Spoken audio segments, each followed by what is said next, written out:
on the Halos in the Infield Baseball Network. Think about it. We'll get into everything that we're going to get into as we go along, but I got to rant real quick. But why would you throw out an inexperienced pitcher in a game you're still close in? And I don't care what the record is, you show up for a fucking rivalry game. But he's actually talking to him constantly. That is a sign of a really, really good coach.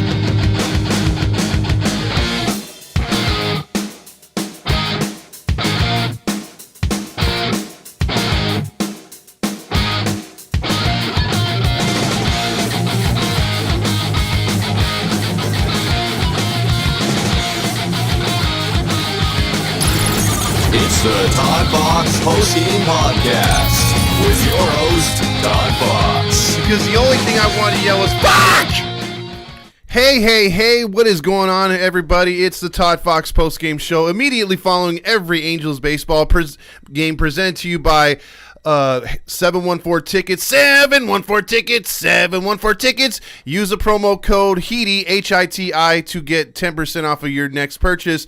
Also, check us out on, you can get 5% off on your next purchase, and then also get into the running for a new jersey, courtesy of Halos in the Infield and 714 tickets. Also, hit a like and subscribe on YouTube. YouTube has a better feed. Instagram, I love you, Instagram, but the aspect sucks. So if you see me kind of faded out on the side, that's not my fault. That's Instagram. I'm sorry. But you have a better feed over on YouTube. Like and subscribe over there, and check out our podcast. We have killer podcasts out right now.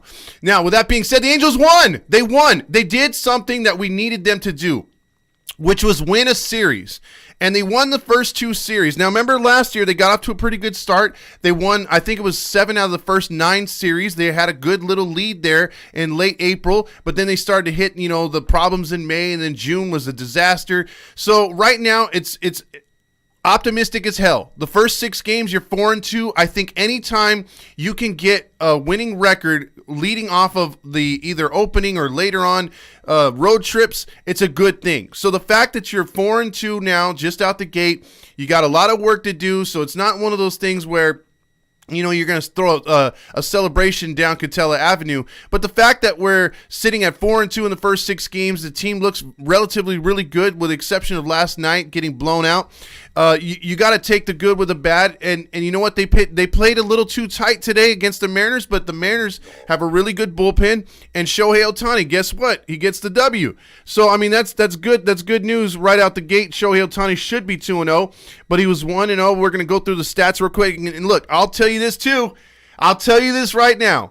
I was shitting the bed with Quijada because I know how he is. In the World Baseball Classic last season too, it seems like the higher pressure situations you put him in, he tends to overthrow that fastball. And you know what? He gets really animated out there. He gets almost a little too cocky.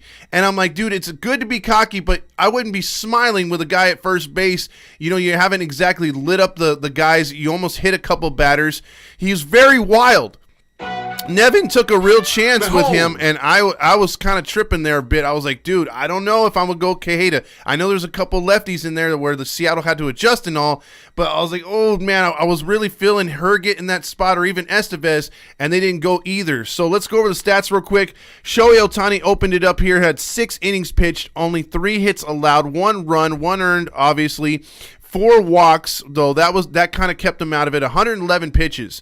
He had a little bit less control in this game, but again, Seattle is putting together a very good team, very patient hitters.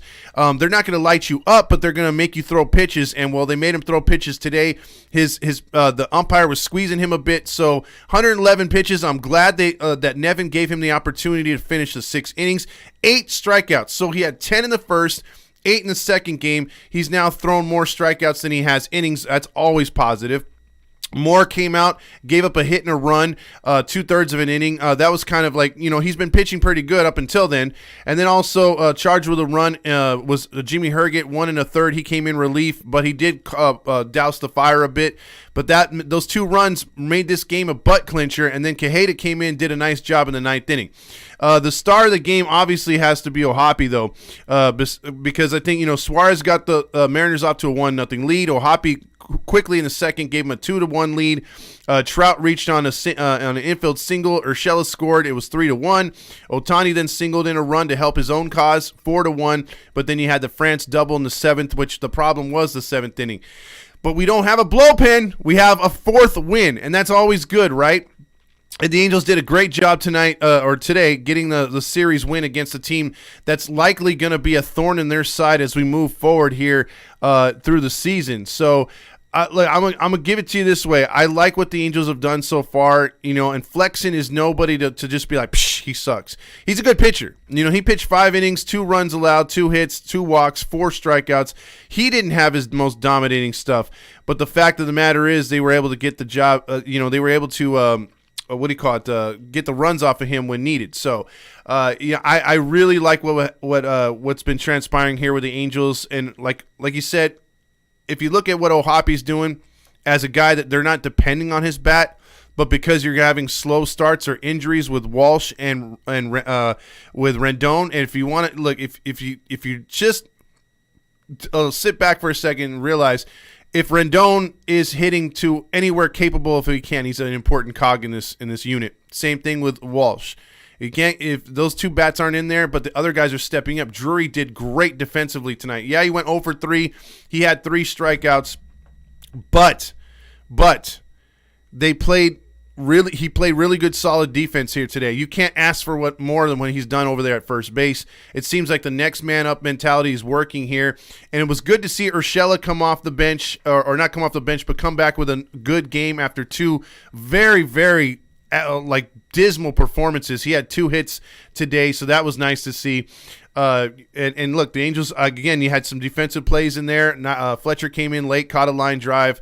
That's what you need. Players stepping up, filling their roles, and doing what they can to get the victory. So we all worked together today. The Angels got the win, 4-2. Let me go over who gets the awards here for today. We gave away the awards for the John Stamos Award for best performance on the field today, and it's hard because there's several players to give it to, but I'm going to give it to.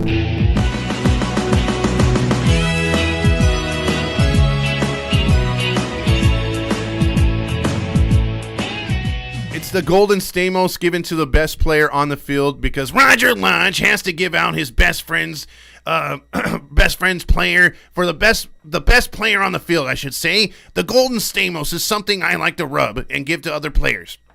The Golden Stamos tonight will go to, and I know some people aren't going to like it, but I'm gonna do a 2-for-1.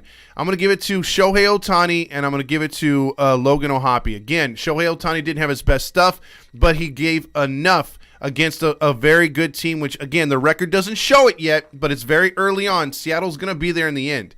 So I really love the performance by Ohtani and Ohapi coming through with that big 2-run homer to get the Angels going. So it's going to be a tie for those two moving forward.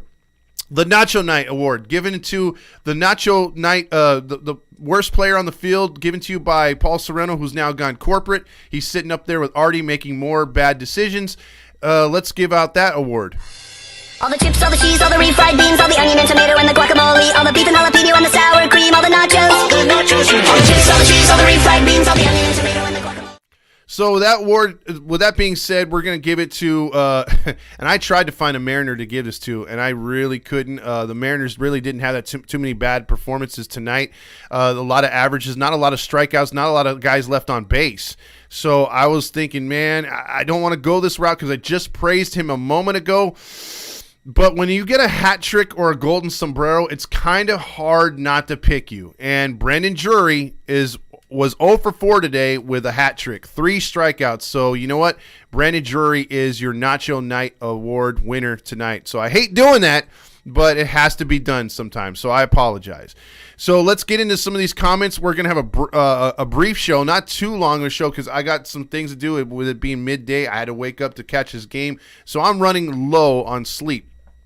Dosadilla says, let's fucking go. Light that baby up, Lewis. How you guys doing? Another big win. Danny says, glad we didn't see Loop today. Infinite One says, ugly win, but I'll take it. Exactly, Infinite One. A win is a freaking win. Danny says, light that baby up. Also, Sonia checks in. She says, well, that was a nail biter. It sure was. Let's go light that baby up. Jacob says, light that baby up. Great series win. Absolutely. Whenever you can get a series win, that erases what happened last night. Last night, I'm not even thinking about it. We won 2 out of 3, and that's all you want to do. Obviously, a sweep would be great, but you win a series, it's all gravy, baby. It's all gravy, because if you can continue to do that all year, you're gonna find yourself in the freaking playoffs. That's just how that works. It's the law of freaking averages. Heading for EV right now. Otani doing the umpire's work. He sure was. Robert says just keep winning series and we'll be there in October. I agree. Also heading to YouTube now. Let's see, Mac Grillmaster's right there saying Dubai Leaf. Carlos says Angels win on my birthday. Good birthday in my books. Happy birthday, Carlos. Hope to see you at the stadium this weekend. Good games. Leaf checking in right now, and I'm not going to kill Leaf again. He's man enough to show up on here. He's probably said some things he shouldn't have. So has Randy and a few others, but we're going to keep it PC today. Can we? Jim Hoyt says, can we start a GoFundMe page for Rendon? 4 runs, but a win is a win.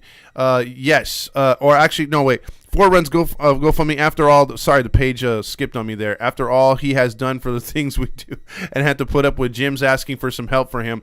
Joseph Garcia checks in. We had so many opportunities to score more than 4 runs, but a win is a win. Yes, that is a little bit concerning, but we're getting guys on base. The next thing is to fine-tune this offensive hitting juggernaut that's going to, I think, take off at some point and get guys like Drury getting big hits and other guys like Lamb and a few other guys are going to be coming back here, Walsh and Rendon, and then the offense can really look really good. Also, Christopher Rojas says that was a grinder of a game, but we pushed through. That was a game we would have lost last year. Grillmaster on YouTube right now. Good road trip. Halos still have some work to do on some things, but we're ready for the opener at home. Adrian says, "There you go. Wait so I can buy my World Series tickets at the ticket office tomorrow." Yes, you can. You should order them right now. Offense really sucked, Dylan James said today. Hayes says Ohapi is the next big player for the Angels. He's sure looking at it right now. Wabi Sabi says preach. Jacob says, well, 4-2 on a road trip. I'll take it. It's still the sign for me. Hayes says Rangers will be more of a threat in the Mariners this year. I don't know about that one, Hayes. I think the Rangers still need some work. They still need to stop signing some of these free agents that are over the hill. Or I didn't like that DeGrom one. I think that DeGrom one's going to wind up biting them in the ass, along with our boy Heaney. Those are 2 bad signings. I think what their problem is their hitting always gets to the majors and does really good. Their pitching doesn't. And their pitching, supposedly they have some prospects that are ready, but they're not ready. And so they're very raw. Their hitters, they have a lot of hitters coming up, and they have a lot of guys they signed, but it's just not matching up at the right time. So I think that's why the Rangers are a little bit further behind us and the Mariners. Let's see. Thanks Primrose let's see, Primo's here in Fullerton. Oh, he's over at Primo's. Let's see. Oh, Tani by Mateo right there. Ohapi is a stud right there. Let's go, Brandon. Grillmaster says. Also, Rendon sucks. See, at least he's mocking you right there. Or he's not mocking, he's quoting you. Halos take 2 out of 3 from the Mermaids, Ryu says. Also, Javier checking in with, it's not about winning every game. It's like the Dodgers. It's about winning series. Dodgers fans think they are the best because they knocked out get knocked out right away, and it means a lot to them. Ohapi will be Rookie of the Year. Yeah, you're not the only one saying that, Javier. And then the thing is, too, about the Dodgers, look who they play, though. Look who they open up against, Colorado and Arizona. I mean, they never really play like the real true teams in the beginning, so they always get off the hot starts. And if you look at their September's always like a punt fest. You know what I mean? Like, they always play all these cheap teams. This year is going to be different, although the schedule makers still help them out. But their division is always trash. And you'll see what happens when the Dodgers play American League teams. If you look into the numbers, because I have a lot of Dodger fans I like to rip, their interleague schedule since interleague was created, or their interleague record since interleague has been created, their interleague record is almost 500. They get their ass beat by American League teams. They just do. And then also a division for some reason that always takes care of them is the Central. The Central has a winning record over the last 10 years against the Dodgers. So although they've been winning all these divisions or getting to the postseason, if you take away those easy victories, because again, till the Diamondbacks split with the Dodgers the other day, they were 3 for their last 23 at Chavez Ravine.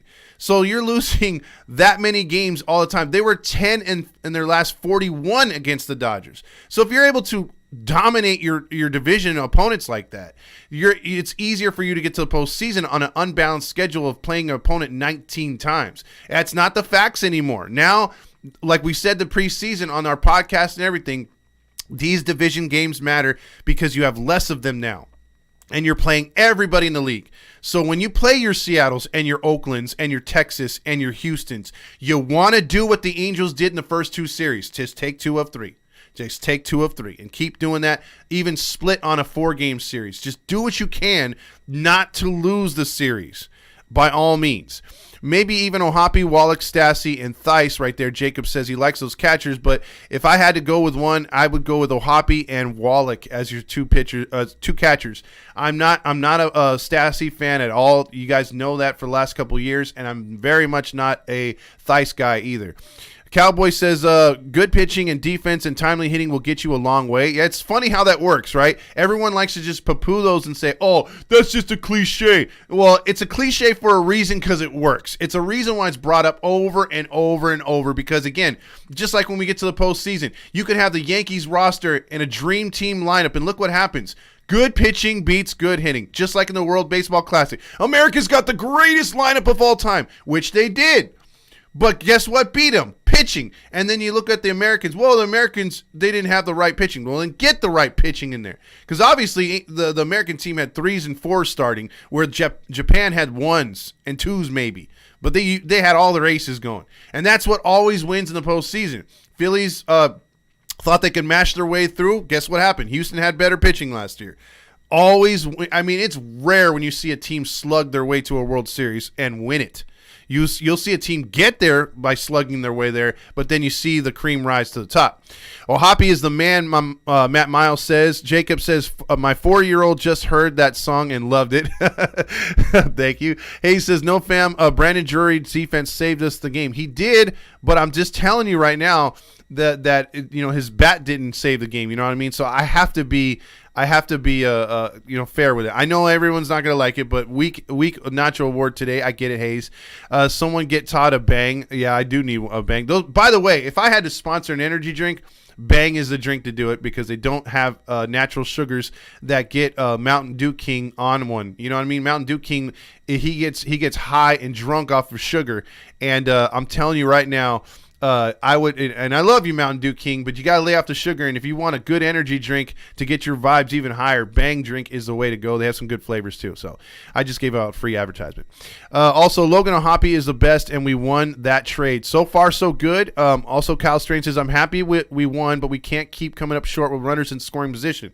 We should be simplifying our approach in these situations. I'm afraid that this is something coming from Perry and Phil Nevin. Well, the Phil Nevin aspect, what I've seen, is they can't bunt.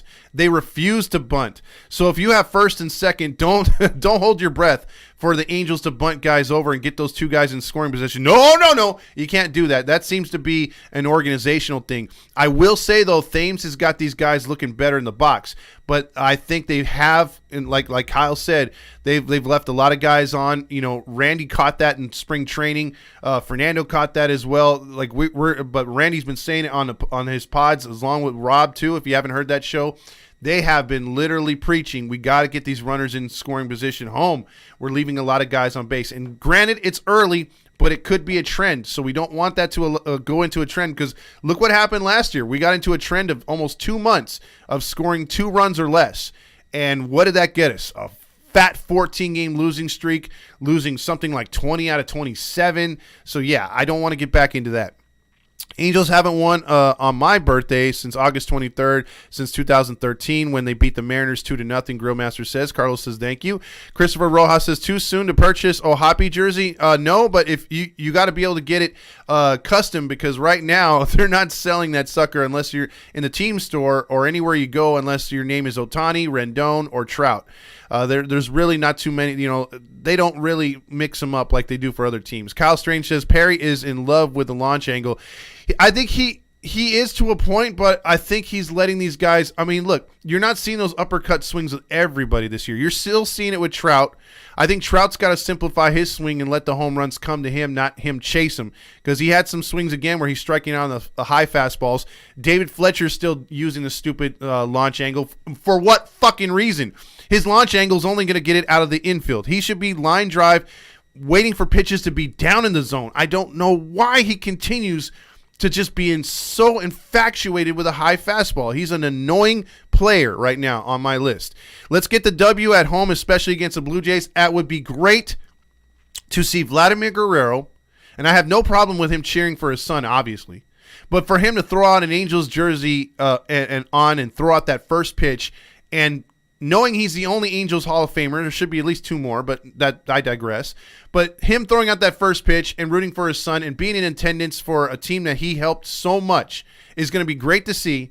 All the festivities, the red carpet, and all that other stuff. Yes, this is the year where the Angels need to win a goddamn home opener because I think we've dropped, I don't know how many in a row. We've got to win. Anaheim 4-1. What a great start. So David liked that one right there. We're 4-2 right now. Mateo is asking for James. What does the Todd Master want for his main course in Section 260 buffet Friday night? You know what, Jim? Whatever you make, I'm there, dude. Like, you know that. If you go tacos, your tacos are amazing. Just surprise me, man. I'm gonna come in there with an attitude of appetite. I'm gonna be hungry because I'm gonna be out there grilling too. But I'm gonna come inside and want a little food myself. I delete my Instagram account because Instagram sucks. David says I wish they're recording. I mean, they don't allow you to do lives like you should. It's only off the phone. They don't allow you to do too much else with it. So it kind of sucks that they do that. So it is what it is. Light that baby up, Cam's. Cam's Waggy Dizzle. I like that name. Light that baby up. Suck it, Dodgers. You guys blow. Exactly. And you know what? They're going to blow the playoffs again. You know why they're going to get there again? Their division. They're going to have a little harder time this year because I'm calling wild card for the Doyers. I think they're going to be in the same position we are. They're going to have a team much better ahead of them. I think San Diego's going to rise to the top. I know it's a slow start for them, but watch, dude. Juan Soto's not going to be batting $150 come September. That team is stacked. Wait till Tatis comes back. If he could stay off the roids, they're going to be a very fun team to watch. I have no problems or quarrels with the Padres. They've never rubbed us the wrong way. I don't care about them. I just like rooting for them because they're in the Dodgers division. So the Doyers, look out, man. It's not going to be easy breezy lemon squeezy for you this year. You're not going to be able to play the Diamondbacks, Rockies, and Giants 50 times, it seems.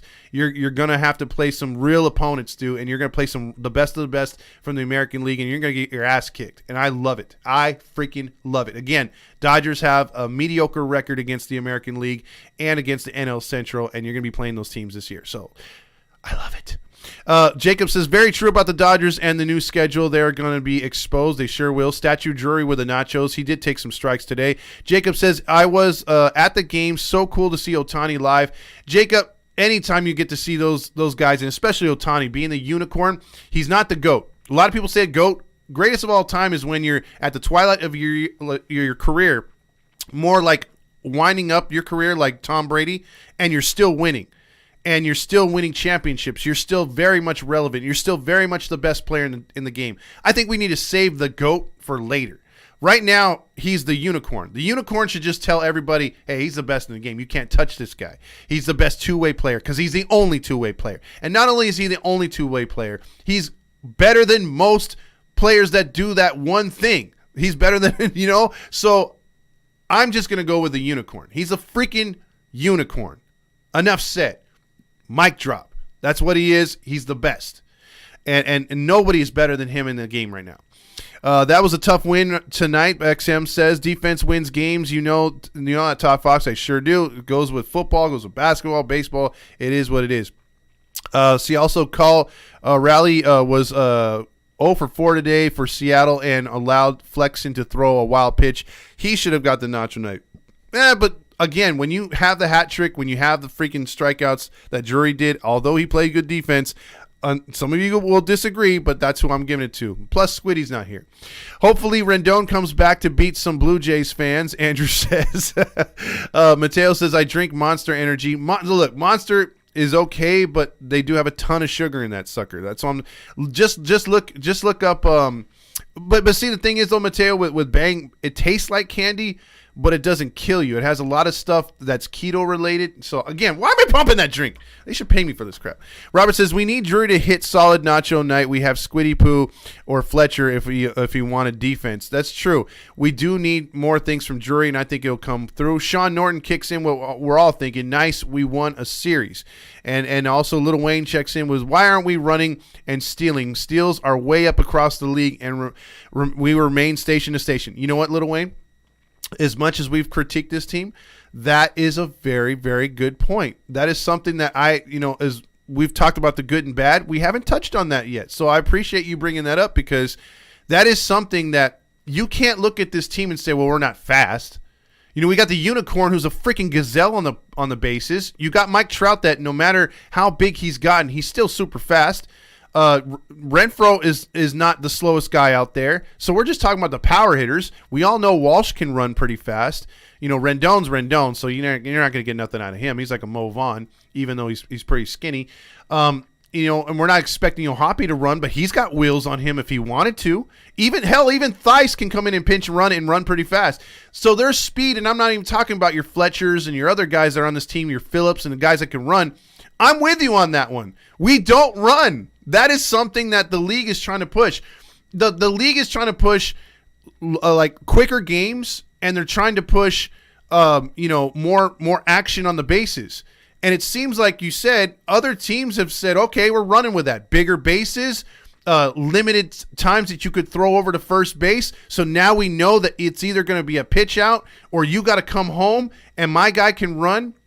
You should be running because, again, if you exhausted the throws over to first base, the not only does the runner have the advantage, that batter that has that runner on has the advantage knowing that, okay, he's got to come home with it, and likely it's going to be a fastball because if my guy's going to take off, I got to look fastball or hold because it could be wild because the pitcher's paying too much attention to the guy at first, or he's not going to throw a breaking pitch because of the threat of the steal.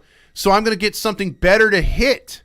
So it works. It really works. And it's harder on the pitcher. And yet the Angels are like, nah, we don't want to do that. That just complicates things. Come on. Station to station. If we get a hit, we run. If we don't, we stay. No, that's not how you do it, man. And I totally agree with you. That is frustrating because even last year with a less talented team, we were screaming at them to try to start the wheels, to try to get people in motion, to put more pressure on that set pitcher. But they didn't do it last year when they couldn't score runs. Why would they do it now when we have more talent? It makes no sense. Rally Chris checks in with back-to-back series wins. Let's go, Angels. Keep it going. Robert says Fletcher is a modern-day Willie Mays Hayes. He is, dude. If you've seen when they did those batting practice in that movie, I think it was Major League 1 or 2, when he kept popping it up in the batting cages. So, yeah, that reminds me of him. Good call right there. Marty says we can't leave runners on base. This will catch up with us later, but a great W. I get it. Marty also says Shirley Temple's all around for this series win. Hell yeah. SoCal says Todd LaFonders is the GOAT. Oh, thank you. Dodger fans can't talk shit anymore. They can't, Mateo. Trout is the GOAT. Well, he's working his way to the GOAT. That's for sure. He's got Hall of Fame numbers. The chair says Angels don't steal because they wait for the hits to come. I hate it. I want movement. I get it. Mateo says Curry gets it, fakes, fires a three-pointer, bang, Steph Curry from downtown. Hayes says, I'm about to watch a 2002 Game 7 Angels versus Giants on YouTube in honor of this W. Fuck the Mariners. Mateo says the only time the Angels or the only time Ohtani doesn't run hard is when he's pitching. I kind of see that, but there's often times, again, like even if you watch him on the bases, he's something to watch. Like I forget who just said that, he was there at the game. Sorry, the names escaped me, but I think it was Brunning. But when you see him, watch him even on a fly ball. Let's just say there's 2 outs and he's at first base and someone hits it to the gap, but it's going to be caught. Ohtani doesn't stop. Ohtani will be at third base by the time that ball is caught. So let's just say that there's a miscue out there and they drop it. He's walking home. And that's what you want from your talent. That's why he is the unicorn. Because it's everything he does it with 100%. And you wish you had players like that did that on the night in and night out basis that would give you 110% cliche, but they do it whether it's defense, offense, running the bases, anything. Pitching, hitting, you want them always their head in the game. You realize they're imperfect, they're people, they get sick, they have off nights, they have drama at home. Stuff happens like that, and you wonder, why this guy suck. I mean, we've had it before with Anderson Simmons. We thought he quit on the team. We bashed him for it, and it didn't come out till the next year that he was going through depression and suicidal thoughts. So you just never know in this game. So sometimes you cut guys slack, but if it's over a period of time and you know that there's nothing wrong with them, then, okay, it's easy to criticize because you're a fan. But this team, even though they're 4-2, I think it's constructive criticism by you, the fans, and myself to say, hey, you know what? We're 4-2, but we could have pitched better here. We could have hit better here, and we can improve on the bases if we do this. We can score more runs. Because what you guys are saying in the comments is pure gold. I wish I could bottle this up and give it to the upper brass management and be like, look, the fans can see it. What do you think the other teams are looking at it? When they face us, when they get the scouting reports, they know the Angels are struggling with runners in scoring position, that they're chasing pitches up high. They know that they're not going to run. So that makes it easier for, again, Rob Manfred has tried so hard to make the games quicker, so it puts more pressure on the pitchers. They have a pitch count, and to score more runs, making the bases bigger, taking away the shift, allowing guys to know when basically they have no more options to get checked over there at whatever base they're at to steal. And yet the Angels are like, well, you guys are doing a lot of interesting things now for Major League Baseball for the hitting. Yeah, we're good. We're going to play old school. No! Adapt! Adapt or get left behind. And so when your concerns about, okay, I like that we're winning, but we could do this and this better, well, that's what I'm saying. If you like winning, and they should like it as well, well, then adapt. Adapt to what the game is giving you. If the game is giving you these provisions to score more runs, then take advantage. There is no excuse for the Angels not to take advantage of the new rule changes. Obviously, the shift, we'll take care of that ourselves no matter what. You know what I mean? Like that, we've already taken. There's no way you can't take advantage of that. But with a base running, they're giving you these opportunities. Why not take it? Why not take it? SoCal says, where's Leaf? I think he's on here, but just not commenting, and I don't blame him. Hayes has to do 25 push-ups, I think, every time he popped up. Oh, that's right. SoCal also says, Ohtani seems to have trouble getting off of first. Well, to a point. What's your opinion on the middle infielder's ability to turn double plays? Mateos' take was given to you. What I think about the infielders right now is they've got to get consistent. And unfortunately, with the amount of infielders we have, we don't have that razzle-dazzle. I've been with this dude, playing with him every night. It's Fletcher, Renifo, Fletcher. They don't have that, like, knowing where they're going to be at all times. Like, you see some infielders up the middle on other teams that play with each other maybe 150 a year. And with that being said, all those practices, everything else like that, it becomes natural to where they could do behind the back, flips to each other. They do the 360 turns to first base. They know when to throw it before the other teammates even there. They have that chemistry. So when you're moving guys around like Urshela, Fletcher, Renifo, Drury, and set who else out there, Rendon, you don't have that chemistry. So it's going to take a while for these guys to learn each other and to know what they're going to be doing. Because let's just face it, some guys are a little slower over to the bag covering, or they don't anticipate like they should, and then that causes chemistry issues or no throws, things like that. And plus, you've seen a lot of plays that, like today late in the game, that if the ball was hit a little bit harder, you could turn that double play. But because it's hit a little bit slower and Fletcher's got to grab it and just flip and take the easy out, you just got, like I said, take what you can get with it and go from there.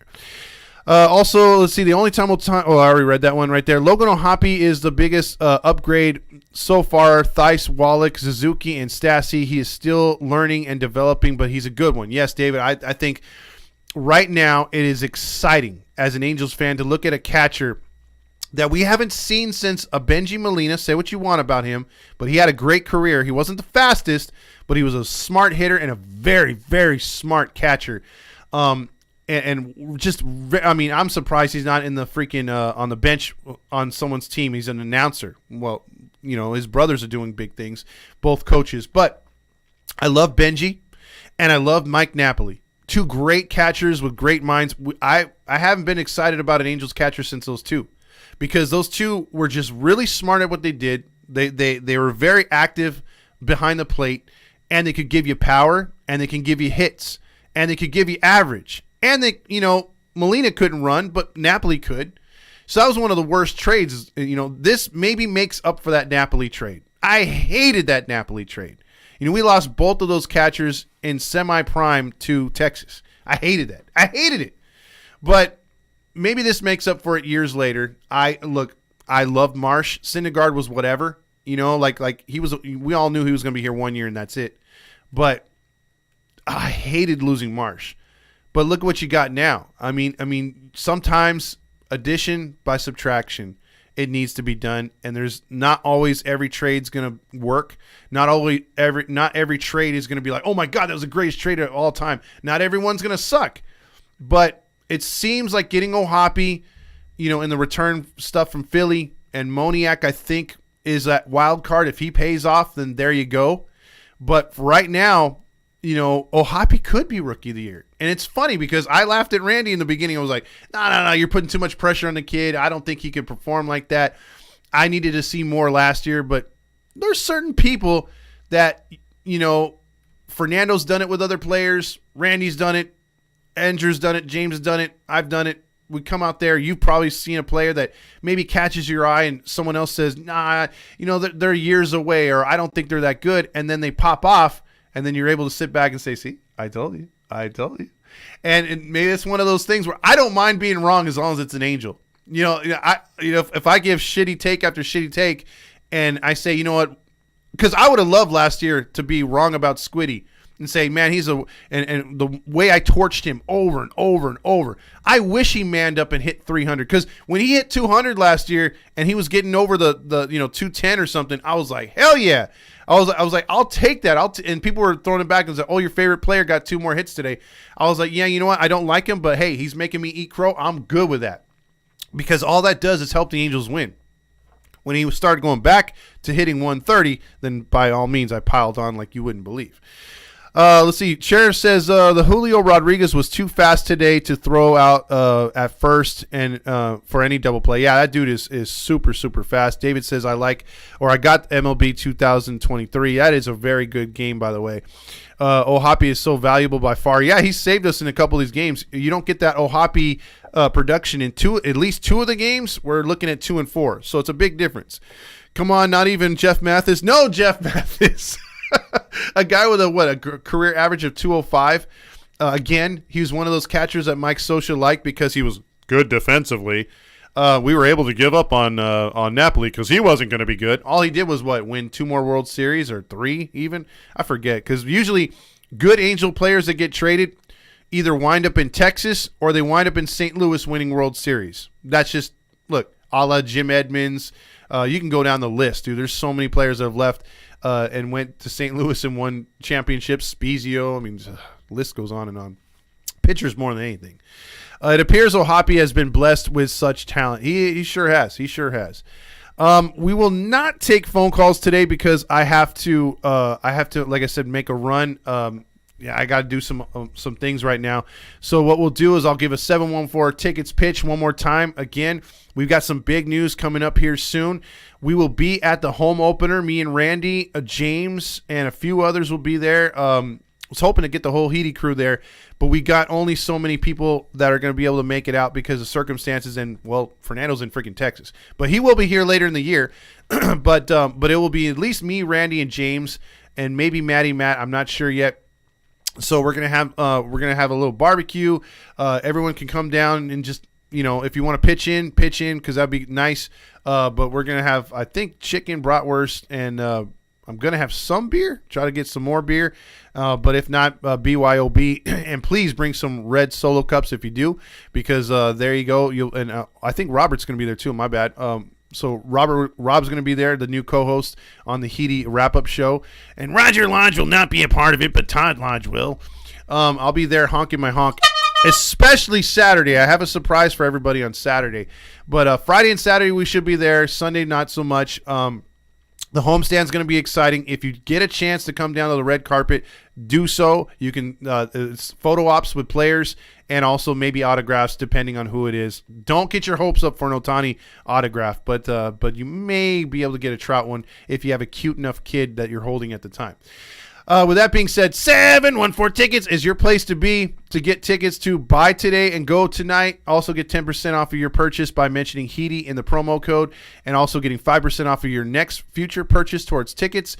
And it enters you to win automatically, whether you want to or not, or donate or not. There is no donation needed for a chance to win a free jersey courtesy of Halos in the Infield and 714 Tickets. Merchandise is on the way. We got some stuff coming in, so we'll have some announcements on that, but that will likely start happening in more giveaways that we haven't started yet. Remember that little game we had last year and the year before, Trucker Hat Trivia? Well, that's making a return as well, and that will be somewhere in May. So like a lot of the stuff is going to be popping in May. So this first month is an adjustment month, but we'll be there. And if you're new to the page, again, like and subscribe to the YouTube. You get a better feed over there. I wish Instagram would get out of the archaic format that they have with the 16:9 aspects, which suck. I get cut off. And also when I have co-hosts, we have no room in here. But when we go on YouTube, you'll see on live when we have some people here on Friday and Saturday. You'll see all of us here, and it will be great. It will be much more post-game shows, performance. By the way, Friday and Saturday's post-game show will be a little delayed after the game because we're going to be at the game. I was thinking about doing a remote at the stadium, but decided not to. It would have been too much equipment to bring. So what we're going to do is just come back here probably a half hour, 45 minutes after, because I don't live too far from the stadium. I'm over here in Whittier. So once I get back over here to the stadium, we'll fire up the post game. We'll get back with you and talk about the home opener, and hopefully Toronto and the Angels get the win over Toronto, and then we'll be here same thing on Saturday, and then Sunday we'll be on time. But Friday and Saturday, because we're at the stadium, it's going to take us a little bit to get back, so have patience with us. But we will be here for a post game. And shout out to, I'm not taking any phone calls. Shout out to everybody that that participated today. And if you can, shout out our page to everybody else to like and subscribe to the podcast. It really helps move us up the algorithm. If you can give us a 5-star review there. And then also over on YouTube. YouTube numbers have been going up pretty fast, so I really appreciate it because we barely started to push that. So there you go. So with that being said, have a good rest of your Wednesday, and we're going to close out this post-game show. I will talk to you on Friday. Enjoy the day off. Let's go Angels. I hope to see you soon at the Angel games, whether it's this weekend or not. But if you do, come by and say hi or message me that you're at the stadium. You know, I like to walk around the stadium a lot. So does Randy and James. We're going to be around, so you'll see us. If you don't see us Friday, you'll definitely see us on Saturday. So there you go. Everyone have a good